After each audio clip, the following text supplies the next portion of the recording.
నమస్తే. ఈరోజు మన స్టూడియోలో ప్రముఖ ఆధ్యాత్మికవేత్త, ఆస్ట్రాలజర్ బ్రహ్మశ్రీ సుభాష్ శర్మ గారు ఉన్నారు. గురుగారితో మాట్లాడేద్దాం. నమస్కారం గురుగారు. శ్రీమాత్రేనమండి. గురుగారు, ఆషాఢ మాసం, జూలై మాసం కర్కాటక రాశి వారి పరిస్థితి ఏ విధంగా ఉండబోతుంది? ఎలాంటి పరిస్థితులు ఎదురవుతాయి? ఎలాంటి జాగ్రత్తలు తీసుకోవాలి?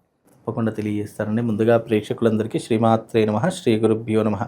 నమో దేవ్యై మహాదేవ్యై శివాయై సతతం నమః.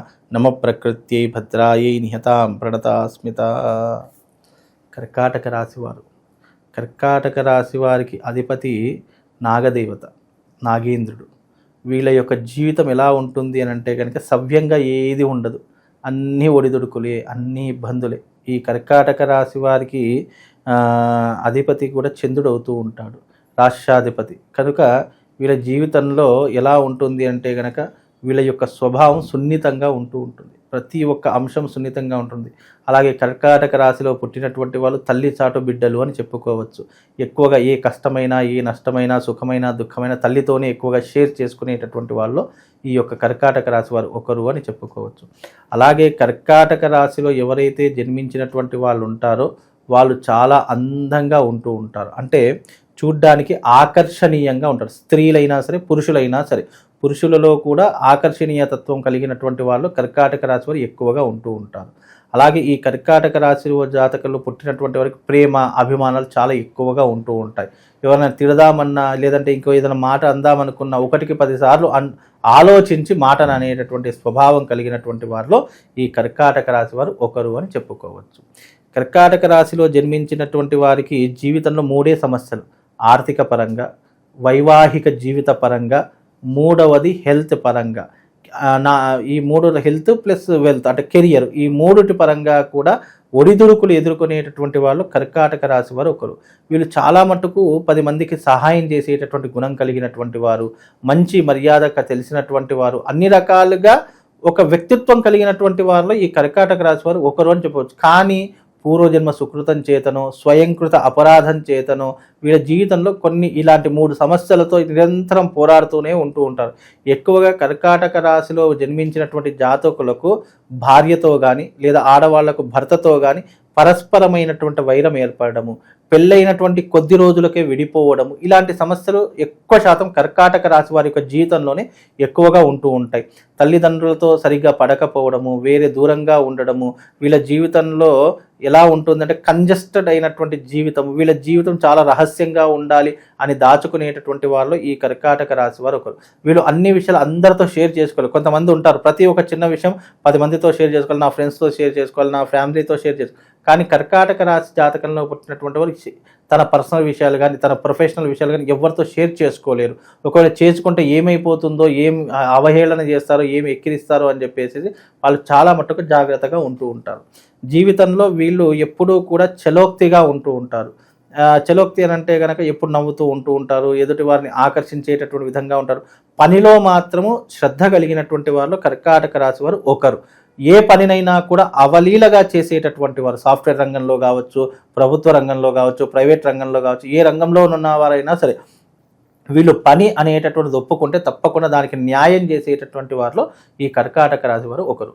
మ్యాక్సిమం కర్కాటక రాశిలో పుట్టినటువంటి జాతకులకు 99% తప్పకుండా ప్రేమ పెళ్ళిళ్ళు అవుతాయి. 100%, 99.9% ప్రేమ వివాహాలే అవుతాయి.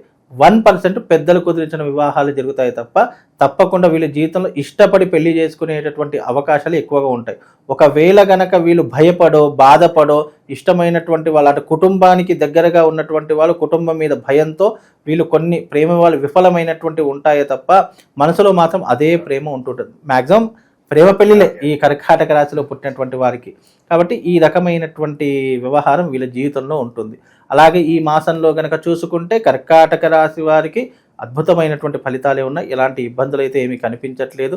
ఈ మాసంలో కర్కాటక రాశి వారికి శుభ ఫలితాలు, అదృష్ట యోగాలు కలుగుతూ ఉన్నాయి. అలాగే వీళ్ళ జీవితంలో ఉన్నటువంటి ఇప్పుడున్నటువంటి ప్రజెంట్ పొజిషన్లో వీళ్ళకు మంచి అదృష్ట యోగంతో పాటు ఇంటి యందు శుభకార్యాలు చేయడము, లేదా ఇతరుల శుభకార్యాల్లో పాలు పంచుకోవడము, విందులు వినోదాల్లో ఎక్కువగా పాలు పంచుకోవడము, అలాంటివి వీళ్ళ జాతకంలో జరుగుతాయి. ఈ యొక్క కర్కాటక రాశిలో జన్మించినటువంటి వారికి ప్రతి ఒక్కరికి ఆశ్లేష నక్షత్రం అవుతుంది.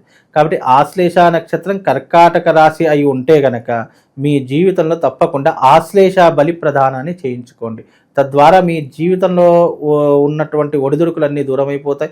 మీ జీవితంలో ఉన్నటువంటి వైవాహిక పరంగా, వృత్తిపరంగా, వ్యాపార పరంగా, రాజకీయ పరంగా, సినిమా రంగం పరంగా అన్ని రకాలైన ఇబ్బందుల నుంచి మీరు బయటపడడానికి ఈ ఆశ్లేష బలి ప్రధానం తప్పకుండా. ఆశ్లేష నక్షత్రం కర్కాటక రాశి వారు ఎవరైతే ఉన్నారో తప్పకుండా వాళ్ళు ఆశ్లేష బలి ప్రదానం చేసుకుంటే కొంతవరకు మెరుగైనటువంటి ఫలితాలు కలుగుతాయండి. ఇంకా చాలా వరకు మంచి ఫలితాలు ఉన్నప్పటికీ పలానా విషయంలో బాగా కేర్ఫుల్గా ఉండాలంటే ఏం చెప్తారు గురుగారు? ముఖ్యంగా వీళ్ళ జీవితంలో కనుక ఎప్పుడైనా కేర్ఫుల్గా ఉండాలి అని అనుకుంటే కనుక కొన్ని విషయాలకు దూరంగా ఉండాలి. ఇతరుల విషయాల్లో అస్సలు కలగజేసుకోకూడదు. అనవసరమైనటువంటి విషయాల జోలికి వెళ్ళకూడదు. వీలైనంత వరకు మంచి చేద్దాము అనేటటువంటి ప్రయత్నం చేసినప్పటికీ ఆ మంచిని చేసి మర్చిపోవాలే కానీ తిరిగి ఆశించకుండా ఉంటే వీళ్ళ జీవితం చాలా అద్భుతంగా ఉంటుంది. పరస్త్రీ సాంగత్యం కానీ, పరపురుషుడి సాంగత్యం కానీ చేయకుండా ఉంటే చాలా విశేషమైనటువంటి కీర్తి ప్రతిష్టలు కలుగుతాయి. అలాగే వీళ్ళ జీవితంలో కొన్ని రకాలైనటువంటి స్వయంకృత అపరాధాలు అంటే తప్పులు చేస్తూ ఉంటారు. అలాంటివి కొన్ని ఆచితూచి అడుగు వేసి ఆలోచన చేసి అలాంటి జోలికి వెళ్లకుండా ఉంటే మీ జీవితం చాలా అద్భుతంగా ఉంటుంది. కనుక కొన్ని విషయాలు జాగ్రత్తగా అంటే కుటుంబ విషయాలు కావచ్చు, ఆ ఆర్థికపరమైన విషయాలుగా తొందరపడి నిర్ణయాలు తీసుకోకూడదు. కుటుంబం పట్ల శ్రద్ధ ఉండాలి. పెద్దవాళ్ళంటే భక్తి ఉండాలి. వీలైనంత పెద్దవాళ్ళ యొక్క మాటలను అనుసరించేటటువంటి విధంగా ఉంటే వీళ్ళ జీవితం చాలా అద్భుతంగా ఉంటుంది. ప్రస్తుతం ఉన్న పరిస్థితుల్లో గురుగారు ఇన్వెస్ట్మెంట్స్ పెట్టవచ్చు అంటారా? వీళ్ళు ఇప్పుడున్నటువంటి ప్రస్తుత కాలంలో ఇన్వెస్ట్మెంట్ పెట్టవచ్చు. మంచి రంగంలో అదిగా ఒకటికి 10 సార్లు ఆలోచన చేసి పెద్దవాళ్ళ సలహాలు, సూచనలు, నిర్ణయాలు తీసుకొని ఇన్వెస్ట్మెంట్ పెట్టే ప్రయత్నం చేయండి. వీళ్ళకి ఎక్కువగా బయట నుంచి సహాయ సహకారాలు ఏమి దొరకవు. అలాగే వీళ్ళకు ఎవరైనా సహాయం చేద్దామన్నా కూడా ముందుకు రారు. వీళ్ళ తెలివితేటలు బాగా ఉంటాయి. తెలివితేటలు కలిగినటువంటి వారిలో ఈ కర్కాటక రాశి వారు ఒకరు అని చెప్పుకోవచ్చు. కాకపోతే ఏంటంటే వీళ్ళ తెలివితేటలు ఎదుటి వారికి ఉపయోగపడతాయి తప్ప వీళ్ళ జీవితంలో ఉపయోగపడవు. ఒకవేళ ఆచరిద్దాం అనుకున్నా కూడా అది మిస్ఫైర్ అవుతూ ఉంటాయి.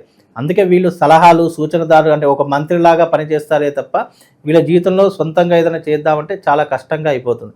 కనుక పార్ట్నర్షిప్లో కానీ లేదా బినామీ పేర్ల మీద కానీ వీళ్ళు ఏదైనా చేస్తే తప్పకుండా కలిసి వస్తుంది. సో కొత్త అవకాశాలు కావచ్చు, వీళ్ళకి కావాల్సిన గుర్తింపు కావచ్చు అనుకూలంగానే ఉంటుందంటారా ఈ మాసం? ఈ మాసం పర్వాలేదండి. ఇప్పుడు కర్కాటక రాశి వారికి పెద్ద చెప్పుకోదగ్గటువంటి ఇబ్బందులు ఏమీ కనిపించట్లేదు. అంత చెప్పుకోదగ్గటువంటి ఆసక్తికరమైనటువంటి విషయాలు కూడా లేవు. అంటే జీవితం ఒక న్యూట్రల్లో గడుస్తూ ఉంటుంది. ముఖ్యంగా వీళ్ళకు వచ్చేటటువంటి ఇబ్బందుల్లో వైవాహిక పరంగా, ఆర్థిక పరంగా, ఉద్యోగ పరంగా, కెరియర్ పరంగా, హెల్త్ పరంగా కొన్ని ఇబ్బందులు వస్తాయి. అంతకుమించి పెద్ద ఇబ్బందులు అవి కూడా ఇబ్బందులు తొలగిపోవాలంటే నేను చెప్పినటువంటి ఆశ్లేష బలి ప్రధానాన్ని చేయించుకోండి. తప్పకుండా ఆశ్లేష నక్షత్రంలో పుట్టిన ప్రతి ఒక్కరూ తమ జీవిత కాలంలో ఆశ్లేష బలి ప్రధానాన్ని చేసుకోవాలి. అలా చేసుకోకపోతే మీ జీవితం ఎప్పుడు అప్ అండ్ డౌన్స్ అంటే ఎప్పుడు మీద ఉంటారో ఎప్పుడు కింద పడిపోతారో ఎవరికి తెలియకుండా ఉంటుంది.